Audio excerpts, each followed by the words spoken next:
साथियों नमस्कार, जय हिंद। साथियों आज हम शिक्षण के सिद्धांत पर बात करेंगे, जिसमें गेने का शिक्षण सिद्धांत बहुत प्रमुख है। कार्य विश्लेषण में गेने का शिक्षण सिद्धांत, जिसमें हम क्रमशः 8 चीजें देखते हैं। ऊपर से नीचे अगर चलें तो समस्या हल, नियम सीखना, अवधारणा सीखना, विभेद सीखना, शाब्दिक संबंध सीखना, जंजीरीकरण अर्थात चेनिंग, उत्तेजक प्रतिक्रिया सीखना अर्थात स्टूडेंट कोई क्यूरोसिटी होने पर, कोई जिज्ञासु प्रश्न होने पर उत्तेजक प्रतिक्रिया करता है तो वहाँ से जो बातें वो सीखता है, उत्तेजक प्रतिक्रिया सीखना। और संकेतक सीखना अर्थात इशारों के माध्यम से या फिर सिर्फ मात्र एक संकेत मिलने से बहुत सारी चीज़ें समझ लेना, उनका अध्ययन कर लेना, उनकी जानकारी को मन मस्तिष्क पर अंतर्मन में समाहित कर लेना, सीख लेना, ये जो है संकेतक सीखना अर्थात संकेतों के माध्यम से सीखना ही संकेतक सीखना। तो हम गेने का शिक्षण सिद्धांत इस विषय पर चर्चा करेंगे। और गेने का शिक्षण सिद्धांत हम चर्चा करने चल रहे हैं, जिनमें वर्गीकरण के संबंध में एक दूसरा अभिगमन गेने के द्वारा विकसित किया गया है। इसमें 8 प्रकार के सीखना सरल से जटिल तक श्रेणीबद्ध किया गया है, जो हम देख रहे हैं ऊपर से नीचे ये 8 बातें। और गेने ने ब्लूम इत्यादि से अधिक विशेषीकरण की हुई नामावली का प्रयोग किया है। तो ब्लूम का हमने जो है टैक्सोनॉमी, उसके बारे में ब्लूम का क्लासिफिकेशन पिछले वीडियो में देखा है, पढ़ा है। तो गेने सब उच्च स्तर को सीखने को श्रेणियों में केंद्रित मानता है, जो साधारण पारस्परिक अनुबंधन से प्रारंभ होकर क्रिया प्रसूत अनुबंधन तक होती है। अर्थात अलग थलग संबंध एवं प्रतिक्रियाएं एक बड़े संबंध में प्रक्रिया, जिसे जंजीरीकरण कहते हैं। यहाँ पर आप देख रहे हैं जंजीरीकरण अर्थात चेनिंग के द्वारा मिल जाते हैं, और अंतिम रूप में अशाब्दिक व्यवहार जो अनुबंधन द्वारा सीखा जाता है वह शब्दों के साथ संयुक्त हो जाता है। तो गेने ने यह भी दिखाया कि कैसे उसकी व्यवस्था कार्य विश्लेषण में प्रयोग की जा सकती है। तो कार्य विश्लेषण शब्दों का प्रयोग गेने सीखने के कार्यों को व्यवस्थित ढंग से विश्लेषण करने की प्रक्रिया के लिए करते हैं। अर्थात गेने जो है सीखने के कार्यों को श्रेणीबद्ध तरीके से व्यवहारिक रूप से विश्लेषण करके एक अच्छे ढंग से प्रस्तुत करते हैं। और गेने का यह शिक्षण सिद्धांत बहुत ही प्रासंगिक है। और हम सबसे पहले जो गेने की 8 सीखने की जटिलता में बढ़ती हुई श्रेणियां हैं जो आप देख रहे हैं, तो इस पर हम सबसे पहले नीचे से चर्चा करेंगे। सबसे पहले है क्या? संकेतक सीखना। संकेतक सीखना, इस पर अगर हम बात करें, इसको क्या कहते हैं? Signal learning. क्या कहते हैं? Signal learning. तो इसका उदाहरण पावलो का अनुबंधन प्रयोग है, जिसमें घंटी की आवाज़ सुनकर कुत्ता लार टपकाता है। यह सबसे नीचे के स्तर का सीखना है। तो जैसे आपने उसमें पावलो के अनुबंधन के सिद्धांत में देखा कि क्या होता है कि जब घंटी बजाई जाती थी तो कुत्ते के मुंह से लार निकलने लगता था। तो इसका सिस्टम ये था कि जब घंटी बजाई जाती थी तो उसके सामने भोजन दिया जाता था। तो लगातार उसे घंटी बजाने पर भोजन दिया जाने लगा। फिर इस प्रयोग को कुछ समय के लिए बंद कर दिया गया और ये कहा गया कि अब घंटी बजाने पर ही नहीं, वैसे ही भोजन प्रदान की जाएगी। तो घंटी जब पहले बजा दी जाती थी तो कुत्ते के दिमाग में ये उसको संकेत मिल जाता था कि चूंकि अब मुझे भोजन मिलने वाला है, तो वो क्या करता था, उसके मुंह में लार आने लगता था। और यह जो क्रिया है, इसी को हम इस स्तर पर अनैच्छिक प्रतिक्रियाएं होती हैं। तो हमने ये बातें देखी कि जो है वो संकेतों के माध्यम से सीखता है कि घंटी बजने पर ही हमें भोजन मिलेगा। और जब इस बात को जो है ये हुआ कि भोजन जो है बाद में मिलेगा और घंटी पहले बजा दी गई, तो भी कुत्ते के मुंह में लार आ गया भोजन आने से पहले, क्योंकि उसे संकेत मिल गया, उसको जानकारी हो गई कि मुझे भोजन मिलेगा। और स्वभावतः ये होता है। और यह सिर्फ जो है एक जानवर जो है कुत्ते में ही नहीं होता, जानवर भी मनुष्य ने सबसे पहले पालतू पशु अगर किसी को बनाया तो कुत्ते को बनाया, क्योंकि कुत्ता जो है जानकारी की दृष्टि में काफ़ी समझदार होता है और ईमानदारी में तो वो उसका स्थान अग्रणी है ही। तो लेकिन यहाँ पर ये भी जो है जानने वाली बात है कि व्यक्ति में भी अगर व्यक्ति के जो है मन में आ गया कि हमको रसमलाई खानी है, विचार आ गया, या हमको फुल्की खानी है, या हमें जो है फला कचौड़ी खानी है, तो उसके मुंह में जो है लार आ सकता है और मन में जो है धारणाएं विकसित हो जाती है, तो संकेत उसको मिल जाता है। और चाहे मिले या न मिले या बात की बात है, लेकिन ये संकेतों के माध्यम से सीखने वाली बात यही क्या है, सिग्नल लर्निंग।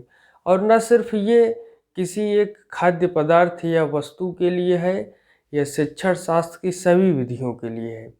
चाहे वह केमिस्ट्री हो, केमिस्ट्री में क्या होता है, रिएक्शन का जो है कोई भी एक भी रिएजेंट मिल गया तो उसके संभावित आधार पर हम यह पता लगा लेते हैं कि अगला रिएजेंट हमें ये प्राप्त होगा। उसमें हमें क्या कैटालिटिक रिएजेंट प्रयोग करना है, अर्थात उत्प्रेरक रिएजेंट के रूप में क्या प्रयोग करना है, कौन सा वैसा जो है। तो फार्मेशन के लिए चाहे वह जो है कोई भी हो, बेंजीन रिंग से लेकर के जितने भी केमिकल रिएक्शन बनते हैं उन सब में हम यही बातें देखते हैं कि संकेतों के माध्यम से जो है केमिकल की पढ़ाई करने वाले जो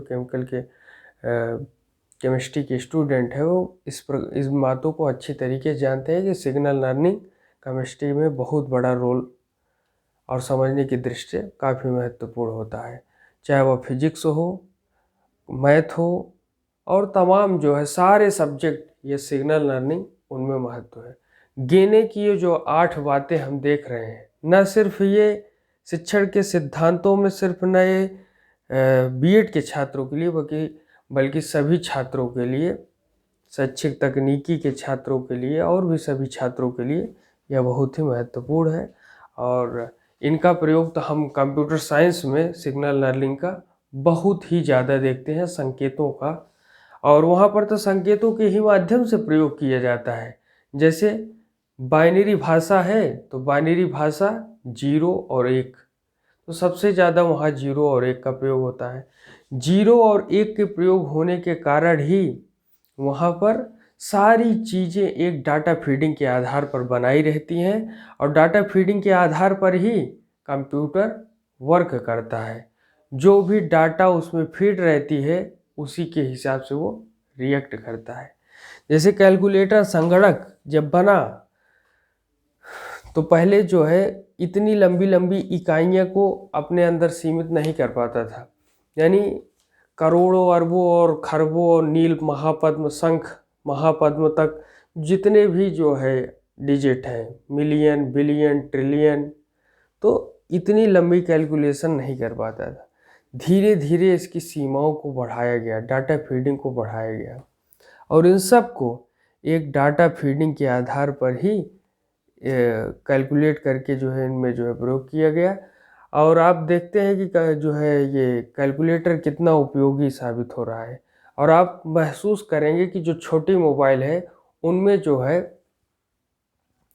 5 डिजिट के बाद या जो है 8-9 डिजिट के बाद ये कह देता है कि अब जो है इसके आगे हमारी सीमा समाप्त होती है, इसके आगे हम कैलकुलेशन नहीं कर सकते। जबकि बड़े जो है संगणक में हम क्या देखते हैं कि वो बड़े संगणक में वो सीमाओं को कैलकुलेट कर लेता है, वहाँ जो है आंकड़ों को अच्छी तरीके से जो है कैलकुलेशन के आधार पर वो ठीक ठाक जो है अपना हिसाब लगा लेता है। तो ये सिग्नल लर्निंग का बहुत ही विशेष महत्व है गेने के सिद्धांत में। अब हम बात करेंगे दूसरी, इसको कहते हैं उत्तेजक प्रतिक्रिया सीखना। तो उत्तेजक प्रतिक्रिया सीखना, इसको हम कहेंगे स्टिमुलस रिस्पॉन्स लर्निंग, यह दूसरे स्तर का सीखना है जिसका उदाहरण स्किनर ने क्रिया प्रसूत अनुबंधन संबंधी प्रयोग है जिनमें ऐच्छिक क्रियाएं पुष्टिकरण द्वारा पनपती हैं। तो इसके लिए स्किनर का आपको क्रिया प्रसूत अनुबंधन सिद्धांत को पढ़ना बहुत ही जरूरी है। तीसरी बात क्या है? जंजीरीकरण। तीसरी बात क्या है? जंजीरीकरण अर्थात चेनिंग। तो जंजीरीकरण में व्यक्ति के अर्जित कार्य, व्यक्ति ने जो कार्य किए उसे हम कहेंगे अर्जित कार्य। जैसे आपने एक बाल्टी पानी अपने नल से ला करके अपने आंगन में रखा, तो ये क्या है? ये आपका अर्जित कार्य है। आपने ये कार्य किया, किसी बाहरी शक्ति ने आकर के ऐसा कार्य नहीं किया। ये आपने स्वयं की मेहनत से पहले जो है बाल्टी ले गए, बाल्टी में पानी भरा और फिर आप आंगन में ले आए, तो ये आपका अर्जित कार्य है। और ऐसे ही आपने कोई बड़ा कार्य किया, तो वो भी आपका अर्जित कार्य है। तो व्यक्ति के अर्जित कार्य जो यसार सीखने द्वारा होते हैं, वे आपस में क्या होते हैं? जुड़ जाते हैं, संयुक्त हो जाते हैं। और जब वह तेजी से एक के बाद एक उचित क्रम में होते रहते हैं और पुष्टिकरण की ओर ले जाते हैं, तो यही क्या है? जंजीरीकरण है। जैसे एक उदाहरण के तौर पर हम समझें तो एक नया मोटर, एक मोटर है, आपने लिया, बाजार से लिया और अच्छा जो है मोटर लिया आपने, तो एक नया मोटर चालक पहले से अर्जित कुशलताओं और निरीक्षणों को संयुक्त करके मोटर को चालू कर लेना सीख लेता है। मोटर किसी का भी मोटर हो चाहे, तो उसको सीखने के लिए, उसको चलाने के लिए आपको जो है अभ्यास करना पड़ता है। और ये आप कैसे सीखते हैं? जंजीरीकरण जो है, चेनिंग, इसका एक उदाहरण गेने महोदय प्रस्तुत करते हैं। अब चौथी जो बात है यह है शाब्दिक संबंध सीखना। तो शाब्दिक संबंध, तो शब्द से संबंधित जो बातें उनको सीखना, इसको हम कहते हैं वर्बल एसोसिएशन लर्निंग। तो शाब्दिक जंजीरें एक प्रक्रिया द्वारा अर्जित होती हैं जिसमें यह तत्व सम्मिलित होते हैं। जैसे यसार संबंध जो शब्दों के रूप में पहले से अर्जित हैं, वह सांकेतिक संबंध नए और पुराने शब्दों में प्रत्येक कड़ी की अपने बाद आने वाली कड़ी से समीपता नई प्रतिक्रिया सही है, इसका संकेत। तो यह शाब्दिक संबंध सीखना है, वर्बल एसोसिएशन लर्निंग है। तो अब हम पांचवी बात देखते हैं, विभेद सीखना अर्थात डिस्क्रिमिनेशन लर्निंग। डिस्क्रिमिनेशन आपने नाम जरूर सुना होगा। और डिस्क्रिमिनेशन का प्रयोग सबसे ज़्यादा कहाँ किया जाता है? कि डिस्क्रिमिनेशन अगेंस्ट गर्ल चाइल्ड होता है, जो कि जो है बुरी बात है। लड़का लड़की एक समान ना हो, किसी बच्चे का अपमान, यह हम सभी का मानना है। तो इसमें हम देखते हैं कि विद्यार्थी अपने शाब्दिक संबंधी प्रत्युत्तरों में जैसे जैसे अनेक प्रत्युत्तरों का भंडार बढ़ जाता है, तो वो क्या होता है? जटिल हो जाता है, परिवर्तन लाना सीख लेते हैं। तो जैसे शब्द में अगर हम पॉलिटिकल साइंस की बात करें, तो जैसे कई शब्द आ गए, जैसे साम्यवाद, कम्युनलिज्म, समाजवाद, सोशलिज्म, पूंजीवाद, कैपिटलिज्म, सर्वाधिकारवाद, टोटलिटिज्म। तो इसी तरीके से अनेक वाद हैं, लोहियावाद, समाजवाद, और कम्युनिज्म में ही हम मार्क्सवाद की धारणा और साम्यवाद की, लेनिनवाद भी विचारधारा के रूप में रूस से जो है व्यापक पैमाने पर फैला और जो है अनेक देशों में इसे एज इट इज लेने की जो है प्रयास किया गया। तो इस तरीके से हम देखते हैं कि इन शब्दों में विभेद करना, आप इसको एक दूसरे से अलग करके रखिए कि साम्यवाद समाजवाद से किस प्रकार भिन्न है। समाजवाद पूंजीवाद से किस प्रकार भिन्न है, पूंजीवाद सर्वाधिकारवाद से किस प्रकार भिन्न है, लोकतंत्र और राजतंत्र में किस प्रकार की भिन्नता है, राजतंत्र और अधिनायकवाद में किस प्रकार की भिन्नता है, अधिनायकवाद और जैसे ले लीजिए अध्यक्षीय प्रणाली और संसदीय प्रणाली में किस प्रकार तुलना है। तो विभेद करना, डिस्क्रिमिनेशन लर्निंग, ये जो है काफ़ी महत्वपूर्ण रोल अदा करता है एक समझ बढ़ाने में कि इस विषय में ये कहा गया है और इस विषय की सीमा यहाँ तक लगती है और इसके बाद अगले विषय की सीमा लग जाती है। तो हम इन बातों को यहाँ से सीखते हैं कि विभेद करना लर्निंग मेथड का, शिक्षण सिद्धांत का एक प्रमुख हिस्सा है। अब हम बात कर रहे हैं अवधारणा सीखना। तो अवधारणा सीखना अर्थात कॉन्सेप्ट लर्निंग, किसी विषय का क्या कॉन्सेप्ट है। जैसे कोई भी थ्योरी है, कोई भी लॉ है तो उसका एक अपना कॉन्सेप्ट है, और कोई भी कॉन्सेप्ट कैसा है वो उस समय के सामाजिक, राजनैतिक, आर्थिक, वैज्ञानिक, शैक्षणिक, इन सभी परिस्थितियों को पर निर्भर करता है जो उस समय के वातावरण से संबंधित हैं। तो इसलिए उस समय के वातावरण को, उस समय की परिस्थिति को ध्यान देना आवश्यक है।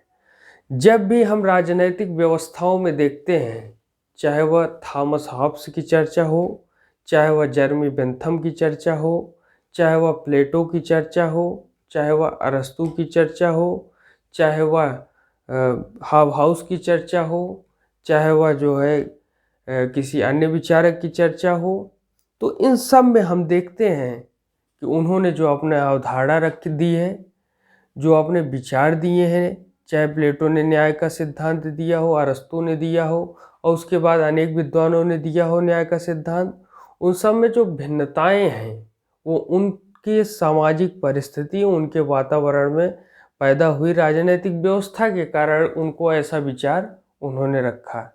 तो ये जो कॉन्सेप्ट लर्निंग है, तो इसमें विद्यार्थी वस्तुओं अथवा घटनाओं के साथ एक संयुक्त रूप में प्रतिक्रिया करते हैं। उदाहरण के तौर पर बालक मध्य की अवधारणा विभिन्न वस्तुओं जो एक सरल रेखा में सजोई जाती है, उनके कई प्रकार के समूह देखकर सीख जाते हैं।